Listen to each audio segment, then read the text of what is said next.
Hello students, good morning. आज हम लोग केमिस्ट्री के ब्रिज कोर्स लेक्चर में डिस्कस करेंगे कुछ एग्जांपल्स का, जिसमें कि हम लोग इक्विवेलेंट मास ऑफ कंपाउंड निकालना सीखेंगे। अभी तक के हमने इक्विवेलेंट मास ऑफ कंपाउंड्स के लिए फार्मूला सीखा है और उन्हीं फार्मूले का यूज करते हुए डिफरेंट कंपाउंड्स के आयंस के, ठीक है, इक्विवेलेंट मास निकालेंगे। और इक्विवेलेंट मास निकालने के बाद आज हम एक और नया प्रॉपर्टी सीखेंगे, ग्राम इक्विवेलेंट या इक्विवेलेंट ऑफ कंपाउंड्स क्या होता है। जैसे कि हमने मोल के बारे में स्टडी किया था, तो मोल क्या होता है, वैसे एक नंबर होता है, उसको समझा हम लोगों ने, उसके कुछ कैलकुलेशंस किए थे।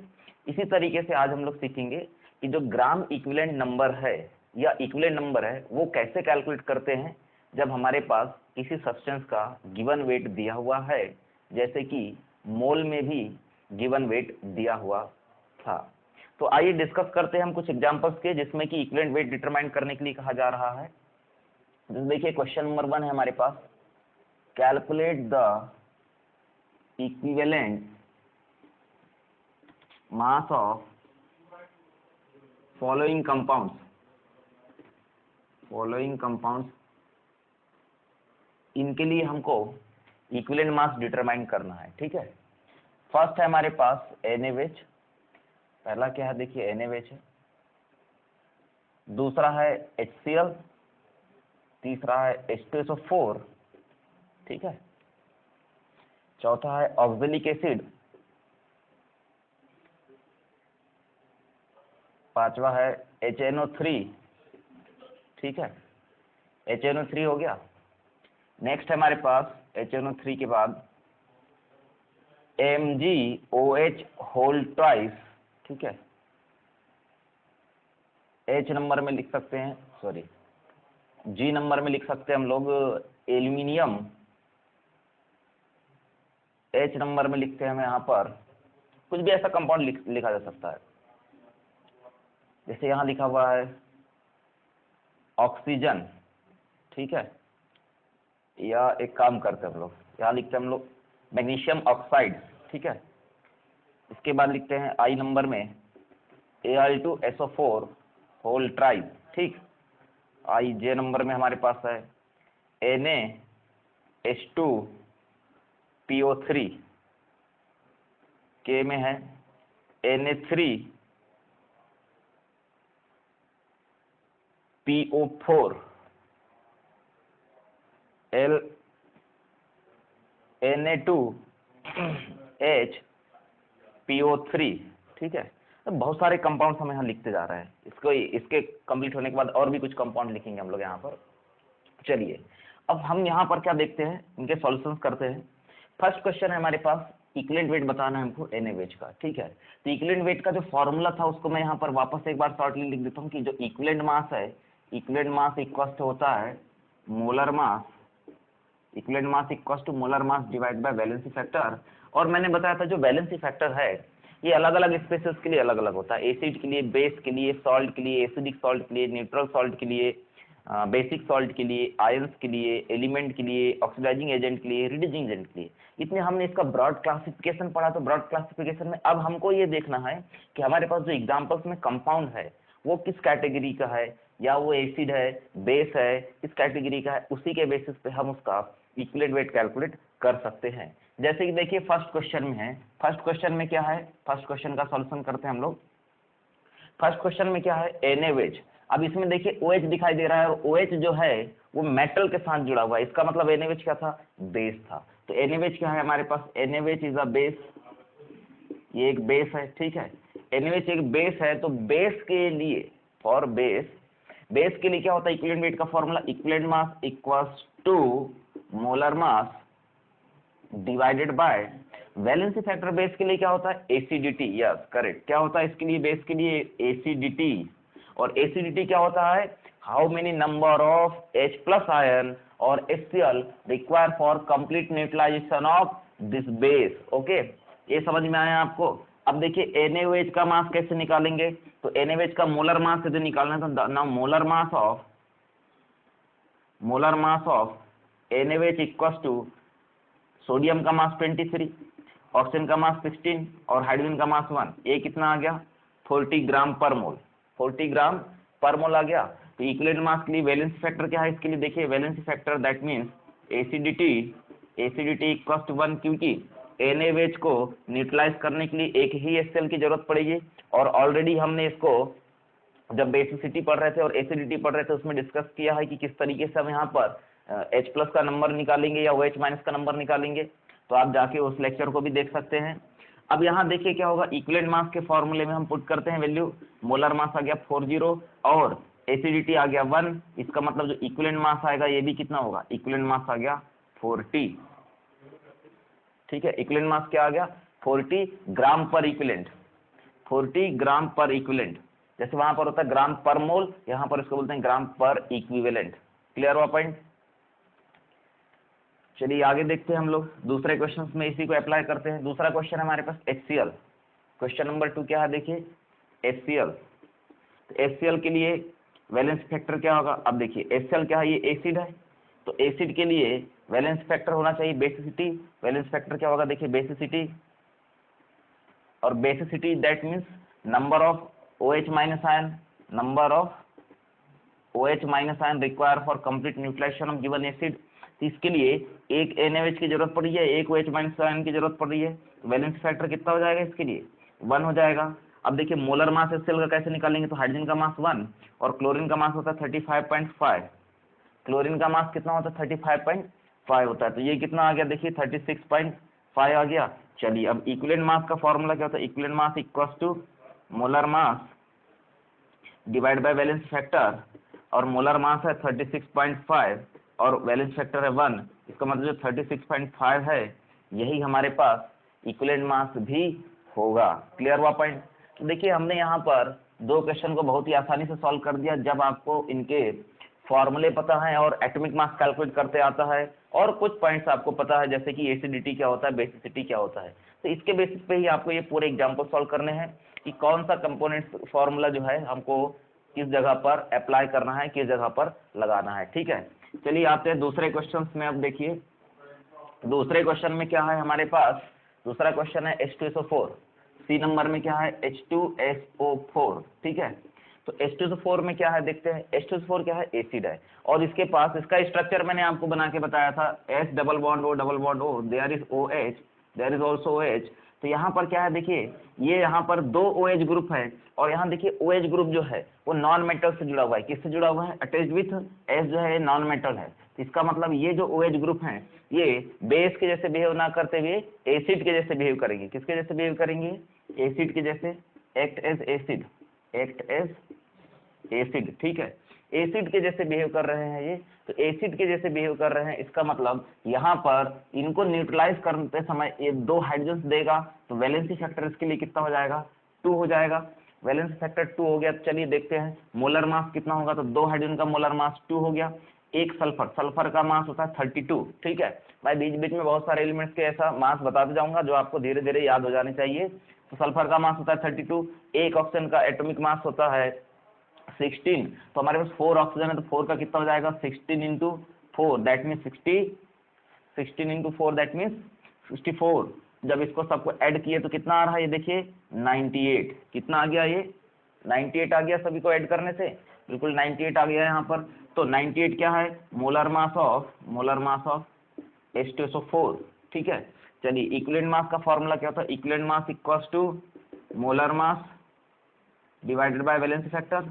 ठीक है, तो मोलर मास कितना है इसका 98 और वैलेंस फैक्टर कितना है 2, therefore 98 divided by 2 equals to 49। तो what is 49, 49 is the equivalent mass of H2SO4। इसका इक्विवेलेंट मास कितना आ गया 49, जबकि मोलर मास कितना है 98। ठीक है, ये 2 पॉइंट समझ में आए इसमें।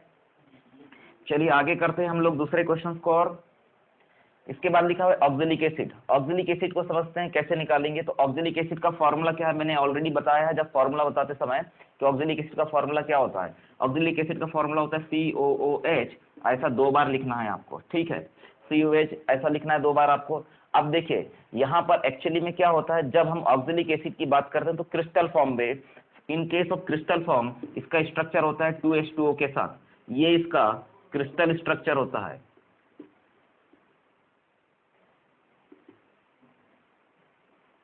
ये क्या होता है इसका क्रिस्टल स्ट्रक्चर। ठीक है। तो क्रिस्टल स्ट्रक्चर में इसके पास 2 वाटर के मॉलिक्यूल्स भी इंक्लूड रहते हैं। इसका मतलब जब हम इसका मोलर मास निकालेंगे तो ये 2 वाटर के मास को भी हमको ऐड करना पड़ेगा। अब एक नया पॉइंट मैं बताता हूँ यहाँ पर, देखिए जब भी ऐसा ये डॉट लगा रहता है किसी कंपाउंड्स में, जैसे कि यदि आपके पास ऐसा लिखा हुआ है CuSO4 डॉट H2O, ठीक है, ये ऐसा लिखा हुआ है MgSO4 dot 7H2O there is 5H2O, ठीक है, इस टाइप से जब भी लिखा हुआ है डॉट के साथ कोई नंबर ऑफ मोल्स लिखा हुआ है वाटर का या किसी सॉल्वेंट का, किसी भी मॉलिक्यूल का, इसका मतलब ये है कि यहाँ पर जैसे कि ये वाटर का मॉलिक्यूल है तो ये वाटर लिक्विड फॉर्म पे नहीं है, ये आपको ध्यान में रखना है। ये वाटर किसके फॉर्म पे है? ये वाटर क्रिस्टल फॉर्म पे है, क्रिस्टल फॉर्म। ये वाटर जो होता है ये क्रिस्टल फॉर्म पे होता है, ठीक है, आया समझ में? तो ये डॉट के साथ यहाँ पर जो लगा हुआ है ये इसका क्रिस्टल फॉर्म को रिप्रेजेंट कर रहा है, मतलब वो पूरा वाटर का मॉलिक्यूल उस मॉलिक्यूल के साथ मिला हुआ है उसके क्रिस्टल फॉर्म पे, सॉलिड फॉर्म पे, ठीक है। चलिए हम लोग इसका मोलर मास निकालते हैं। तो मोलर मास कैसे निकलेगा? Molar mass of oxalic acid equal हो जाएगा, हमारे पास देखिए 2 कार्बन है तो 1 कार्बन का मास होता है 12, 2 कार्बन को हो जाएगा 24। हमारे पास इस पूरे फॉर्मूले में देखिए, इस पूरे फॉर्मूले में 4 ऑक्सीजन है, 1 का होता है 16 तो 4 का हो जाएगा 60, ठीक है, 64 हो गया। 2 हाइड्रोजन का मास 2 हो गया, और देखिए 1 वाटर का मास 18 होता है तो 2 वाटर का मास कितना हो जाएगा? 36 हो जाएगा। सबको सम करते हैं हम लोग, यहाँ पर 126 आ रहा है हमारे पास, ठीक है, कितना आ रहा है?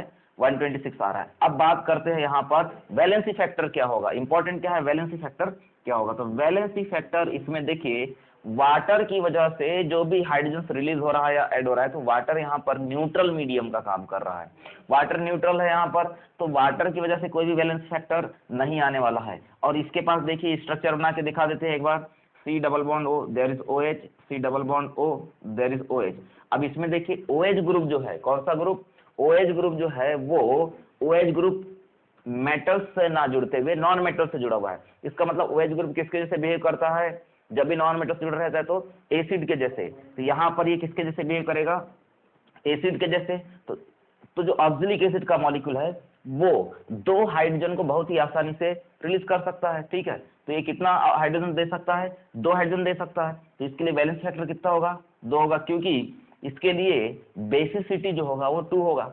चलिए अब बात करते हैं हम लोग इसका इक्विवेलेंट मास के फॉर्मूले में। तो इक्विवेलेंट मास का फॉर्मूला क्या होता है? मोलर मास, मोलर मास डिवाइड बाय होता है वैलेंस फैक्टर, ठीक है। मोलर मास कितना हो गया? 126, और वैलेंस फैक्टर कितना हो गया? 2, तो डिवाइड किया तो कितना है? 63। यस, आंसर कितना हो जाएगा इसका? 63। तो 63 क्या होगा? 63 जो है वो ऑक्जेलिक एसिड का इक्विवेलेंट मास का वैल्यू आया हमारे पास, ठीक है। चलिए देखते हैं HNO3 के लिए क्या होगा। HNO3 के लिए भी कैलकुलेट करते हैं इसी तरीके से। तो HNO3 के बारे में बता देते हैं। HNO3 क्या है? Nitric acid. What is the name of HNO3? It is nitric acid. अब देखिए इसमें लिखा ही हुआ है पहले से कि ये एक एसिड है, ठीक है। इसका मतलब इसका स्ट्रक्चर बना के देख लेते हैं। N double bond O there is OH there is O, ठीक है।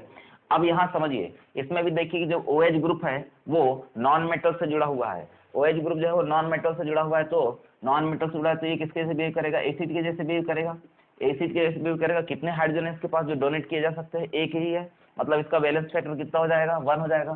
तो वैलेंस फैक्टर लिख लेते हैं, इसका कितना हो गया? 1 हो गया, ठीक है। अब देखिए मोलर मास कैसे निकालेंगे, तो यहाँ पर 3 क्या है? 3 है ऑक्सीजन, 3 ऑक्सीजन का मास कितना हो जाएगा? 16 × 3 = 48।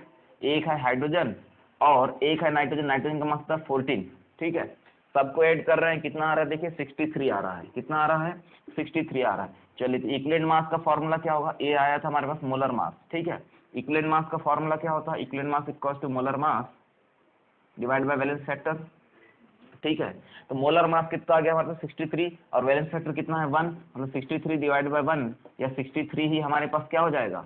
इक्विवेलेंट मास होगा किसका? HNO3। तो HNO3 का जो इक्विवेलेंट मास है वही इक्विवेलेंट मास ऑक्जेलिक एसिड का भी होता है, जबकि दोनों का मोलर मास क्या है? अलग अलग है, ठीक है। चलिए आगे आते हैं हम लोग कुछ और एग्जांपल्स में जो हमने यहाँ पर लिख के रखा है, इन सबको डिस्कस करेंगे, उसके बाद आगे देखेंगे। जैसे देखिए यहाँ पर लिखा हुआ है, नेक्स्ट है MgOH होल ट्वाइस, ठीक है। MgOH होल ट्वाइस लिखा हुआ है, तो यहाँ देखिए स्ट्रक्चर क्या बनेगा? Mg there is OH there is also OH, ठीक है। अब यहाँ पर जो 2 OH ग्रुप है, मैग्नीशियम क्या है? मेटल है, मेटल से जुड़ा हुआ है, इसका मतलब ये OH ग्रुप एसिड के जैसे बिहेव करेंगे कि बेस के जैसे, तो ये OH ग्रुप मेटल से जुड़ा हुआ है, तो मेटल से जुड़े हुए OH ग्रुप जो है वो बेस के जैसे बिहेव करता है। तो यहाँ पर 2 OH ग्रुप इस तरीके से ब्रेक होगा यहाँ से, तो ये क्या है, वैलेंसी फैक्टर इसके पास 2 हो गया, क्योंकि यहाँ पर 2 OH डोनेट कर रहा है, बेसिक नेचर का है ये, बेस है ये, ठीक है। तो यहाँ पर कितने OH डोनेट कर रहा है, या बोल सकते हैं इन OH को न्यूट्रलाइज करने के लिए कितने H+ की जरूरत है, दैट मीन्स एसिडिक फैक्टर क्या है या एसिडिटी क्या है इसके लिए, तो एसिडिटी है 2, वैलेंस फैक्टर भी होगा 2। अब आइए इसका मोलर मास निकालते हैं। तो मोलर मास का फॉर्मूला क्या होगा, देखिए 2 हाइड्रोजन है, 2 ऑक्सीजन है, तो हो गया 32, एक का 16 तो 2 का 32, और मैग्नीशियम का होता है 24, ये मैंने आपको बताया हुआ है, ठीक है। चलिए इसको सम करते हैं, कितना आ रहा है, देखिए 4 2 2, ये हो गया 8, और ये कितना हो गया 5, ये कितना आया सब 56, ठीक है, सॉरी 58 आ रहा है, कितना आ रहा है यहाँ पर 58 आ रहा है। वापस एक बार देख लीजिए, मैग्नीशियम का 24, 2 हाइड्रोजन की कितने होंगे 2, एक हाइड्रोजन का 1, तो एक दूसरे हाइड्रोजन का भी 1, 2 हो गया, और हमारे पास 2 ऑक्सीजन है, तो एक ऑक्सीजन का 16, तो 2 ऑक्सीजन का कितना हो जाएगा 32, टोटल सम किया तो कितना हो गया 4 2 2 8 हो गया, एंड 3 2 5 हो गया, 58 ये आ गया इसका मोलर मास। चलिए अब इसके बाद इक्विवेलेंट मास का फॉर्मूला क्या होता है, equivalent mass equals to molar mass divided by valence factor. Molar mass कितना है इसका 58, molar mass 58 divide by valence factor कितना है 2, तो ये क्या हो जाएगा हमारे पास, ये हो जाएगा हमारे पास MgOH होल ट्वाइस का इक्विवेलेंट मास का फॉर्मूला, ठीक है। एक क्लियर हो गया पॉइंट। अब आगे देखिए जरा, एल्यूमिनियम के लिए कैसे निकालेंगे, तो इन केस ऑफ एल्यूमिनियम के लिए कैसे करेंगे, देखिए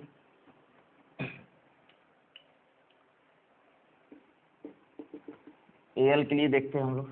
तो Al क्या है, एलिमेंट है, Al क्या है, एलिमेंट है, ठीक है। तो एलिमेंट जो है Al, इसका एटॉमिक नंबर जो होता है ये 13, एटॉमिक नंबर कितना है Al का 13 है। तो 13 है, तो मैंने कल आपको बताया था कि जो इलेक्ट्रॉनिक कांस्टेंट 2n से हम करते थे, तो ये 13 को कैसे स्प्लिट कर सकते हैं 2 8 एंड 3। अब देखिए यहाँ पर क्या है, जो वैलेंसी सेल है, ये लास्ट सेल, इसको ही वैलेंस सेल कहा जाता था, वैलेंसी सेल। वैलेंसी सेल में जो इलेक्ट्रॉन है वो 4 से कम है, ठीक है, होना चाहिए 8, 4 से कम है, कितने इलेक्ट्रॉन है 3 इलेक्ट्रॉन है। जब हमने लिखा था 4 से कम है, मतलब जितने इलेक्ट्रॉन ये रिमूव करके ऑक्टेट को कंप्लीट कर ले, तो यदि ये 3 इलेक्ट्रॉन रिमूव करता है तो इसका ऑक्टेट कंप्लीट हो जाएगा ये, ठीक है। तो इसके लिए वैलेंसी कितना होगा, एलिमेंट के लिए वैलेंसी, इसके लिए वैलेंसी होगा 3, ठीक है, वैलेंसी 3 हो गया इसका। तो एलिमेंट के केस में जो वैलेंसी होता है वही उसका वैलेंसी फैक्टर भी होता है। तो यहाँ पर देखिए वैलेंसी 3 है। अब चलिए बात करते हैं इक्विवेलेंट मास का। तो equivalent mass equals to atomic mass या molar atomic mass divide by valence factor. चलिए तो एटॉमिक मास कितना है इसका एटॉमिक मास 27, ठीक है, और वैलेंस फैक्टर 3, तो आंसर कितना आया 9 क्या होगा, इस एल्यूमिनियम के लिए इक्विवेलेंट मास हो जाएगा, ठीक है। ऐसे ही देखिए MgO के लिए क्या होगा, MgO के लिए भी निकाल लेते हैं हम लोग।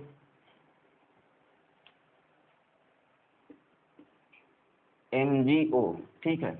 अब MgO क्या है, तो MgO एक तरीके से देख रहे हैं आप, तो ये आपको ऑक्साइड दिख रहा है, ये क्या है, एक ऑक्साइड है। अब ऑक्साइड है तो ये सॉल्ट का फॉर्म दिखाई दे रहा है हमको, ठीक है, ऑक्साइड है। तो यहाँ पर क्या हो रहा है, देखिए Mg+2 एंड O-2 है, Mg+2 एंड O-2 है, इसी से ये बना हुआ है, ठीक है। तो इसमें करना क्या है, देखिए बहुत ही सिंपल है, कैसे आप इसको करेंगे भाई, ये आयन की फॉर्म पे स्प्लिट हो रहा है ना, तो टोटल चार्ज ऑफ कैटायन या टोटल चार्ज ऑफ एनायन से निकलेगा ये। तो यहाँ देखते हैं इसमें टोटल चार्ज ऑफ कैटायन जो है वो 2 है, एंड एनायन का भी चार्ज है वो भी कितना है 2 है, एक प्लस है और एक माइनस है। तो या तो हम कैटायन का चार्ज लेते हैं या एनायन का चार्ज लेते हैं। चलिए इसका हम मोलर मास निकाल लेते हैं। तो मोलर मास कैसे निकलेगा, देखिए अभी कुछ देर पहले मैंने बताया आपको कि Mg दैट मीन्स मैग्नीशियम का एटॉमिक मास कितना होता है 24, यस 24, ऑक्सीजन का कितना हो गया 16, ऐड किया तो कितना हो गया ये हो गया 0 1 इज इक्वल टू 40। कोई दिक्कत है यहाँ पर नहीं है। चलिए अब आगे देखिए, इसके बाद क्या करना है आपको, इसके बाद इक्विवेलेंट मास निकालना है। तो इक्विवेलेंट मास का फॉर्मूला क्या है हमारे पास, equivalent mass equals to molar mass divide by valence factor कितना आ रहा है 2, मोलर मास है 40, वैलेंस फैक्टर है 2, कितना आ गया यहाँ पर 20, इक्विवेलेंट मास कितना आ गया इसका 20। बहुत ही सिंपल है, जब आपको ये पता चल जाए कि ये किस कैटेगरी को बिलोंग कर रहे हैं, आप उसका इक्विवेलेंट मास आसानी से निकाल सकते हैं। छोटे छोटे से कैलकुलेशन है अभी, यही कैलकुलेशन कुछ टाइम के बाद लेंदी हो जाएगा और हाई लेवल के क्वेश्चन इन्हीं कैलकुलेशन बेसिस पर सॉल्व होते हैं। ठीक है, चलिए नेक्स्ट है, देखिए इसके बाद है Al2SO4 होल ट्राइस। ठीक है, Al2SO4 होल ट्राइस है यहाँ पर, चलिए कोई दिक्कत नहीं है। ये क्या है, देखिए देखने से लग रहा है सॉल्ट है, क्योंकि इसमें कोई ना एसिडिक नेचर है ना कोई बेसिक नेचर है। ठीक है, अब कोई हाइड्रोजन भी नहीं है ना कोई OH भी नहीं है, इसका मतलब ये न्यूट्रल सॉल्ट है। और देख भी सकते हैं आप कि यदि आप AlOH होल ट्राइस का रिएक्शन H2SO4 से किया था तो कंप्लीट न्यूट्रलाइजेशन के बाद Al2SO4 होल ट्राइस का फॉर्मेशन हो गया था। ऐसा कुछ बैलेंस रिएक्शन किया था हम लोगों ने। ठीक है, ये सब प्रीवियस लेक्चर में मैंने पढ़ाया है आप लोगों को, देखिए आप वापस उसको एक बार देखिए तो ये चीजें आसानी से समझ में आएगा।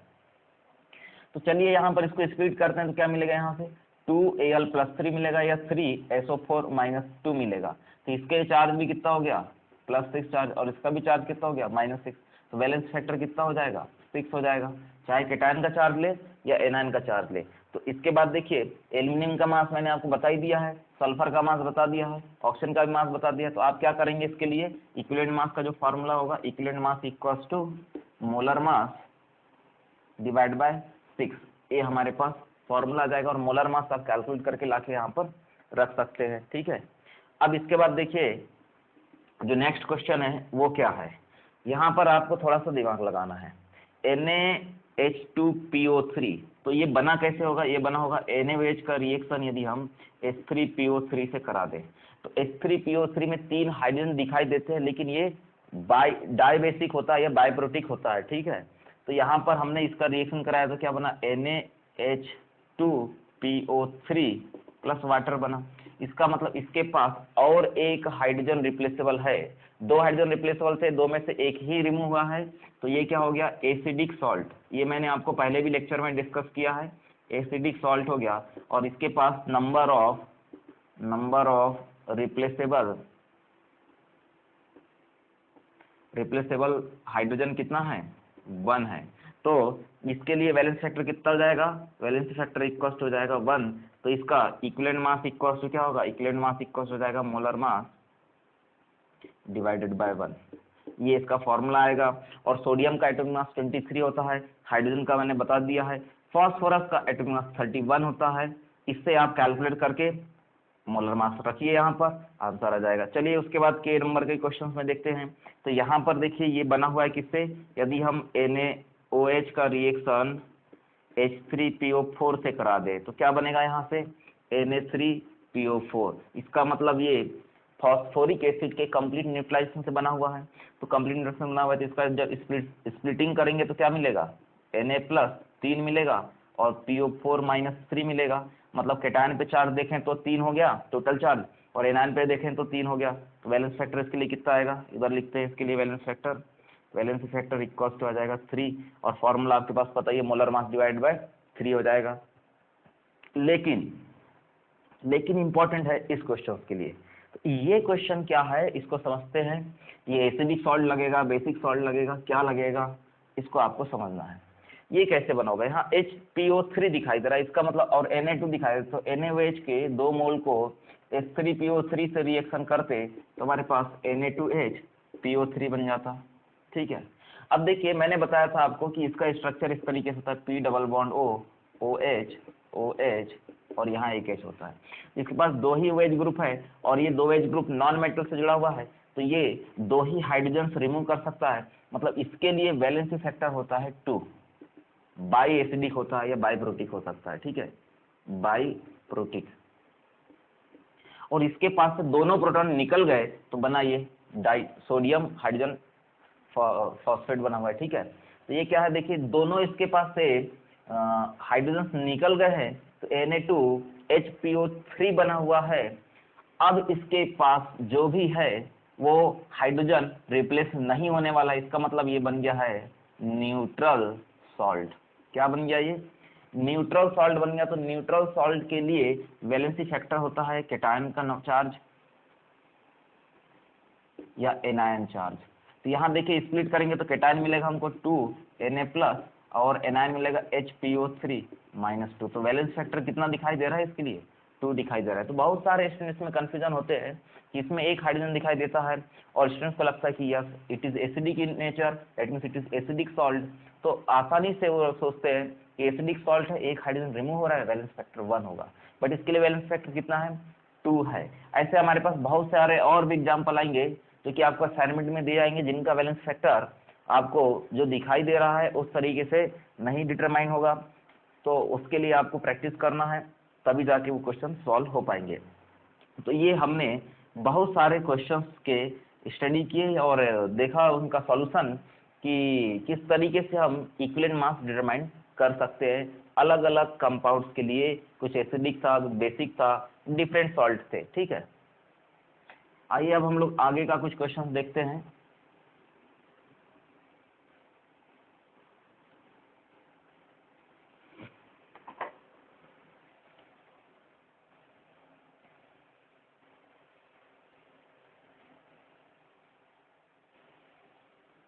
इक्विवेलेंट और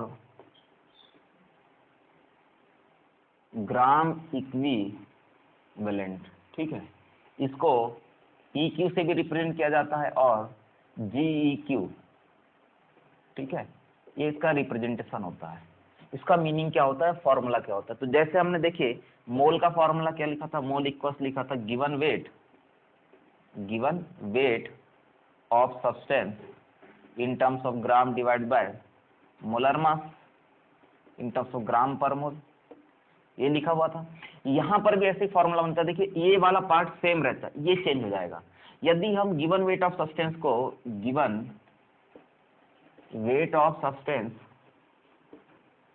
जो कि ग्राम में है, इसको मोलर मास से डिवाइड ना करते हुए इक्विवेलेंट मास से डिवाइड कर दें। किससे डिवाइड कर? देखिए मोलर मास से डिवाइड ना करते हुए हम कर रहे हैं यहाँ पर divided by equivalent mass of substance in terms of gram per equivalent, ठीक है। तो यहाँ क्या होगा, ग्राम से ग्राम कैंसिल, यूनिट बन जाएगा इक्विवेलेंट। तो यहाँ पर हमारे पास ग्राम इक्विवेलेंट इसका आंसर आ जाएगा, ठीक है। ये फॉर्मूला हो जाएगा हमारे पास ग्राम इक्विवेलेंट का। और इक्विवेलेंट वेट के लिए फॉर्मूला क्या था? तो देखिए इक्विवेलेंट मास इक्वल्स टू था molar mass divide by valence factor. Equivalent mass equals to क्या था? Molar mass divide by valence factor. तो यहाँ पर यदि हम इस फॉर्मूले में इक्विवेलेंट मास को हटा के लिखे तो क्या लिखेंगे? देखिए equivalent equals to given weight of substance divided by molar mass divided by valence factor. इसको क्या लिखा जा सकता है? Given weight divided by molar mass, और ये नीचे है तो ये आ जाएगा ऊपर वैलेंस फैक्टर।